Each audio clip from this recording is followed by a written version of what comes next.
ঢাকা মহানগর শিশু সহিংসতা দমন ট্রাইব্যুনালে আছেন সহকর্মী লিটন মাহমুদ। সরাসরি যুক্ত হচ্ছে তার সাথে।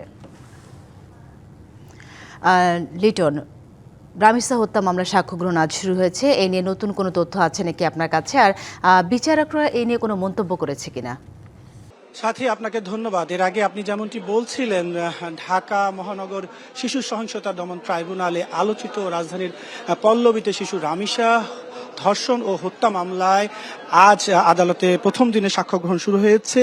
এই প্রথম দিনে সাক্ষ্য গ্রহণে যে 17 জন সাক্ষী রয়েছে, মামলার বাদী রামিসার বাবা সহ এই 17 জনকে কিন্তু সমন জারি করা হয়েছিল এবং আজ সকাল 11:15টার দিকে এই রামিসার বাবার সাক্ষ্য গ্রহণের মধ্য দিয়ে এই যে সাক্ষ্য গ্রহণ এই মামলা সেটি শুরু হয়।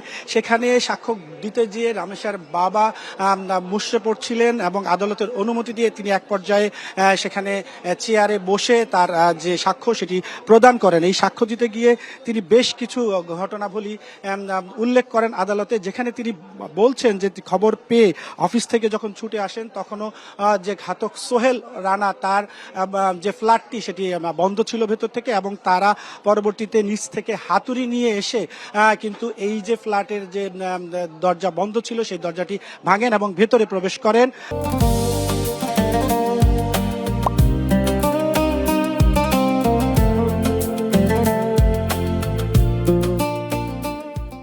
ভেতরে প্রবেশ করে তিনি আসলে যেটি প্রথমে দেখতে পান, বাথরুমের কাছে অনেক ছোপ ছোপ রক্তের দাগ, এবং এরপরে অন্য একটি রুমের খাটের নিচ থেকে যখনই তার মেয়ের বিচ্ছিন্ন মস্তকটি দেখতে পান তখনই তিনি জ্ঞান হারিয়ে ফেলেন।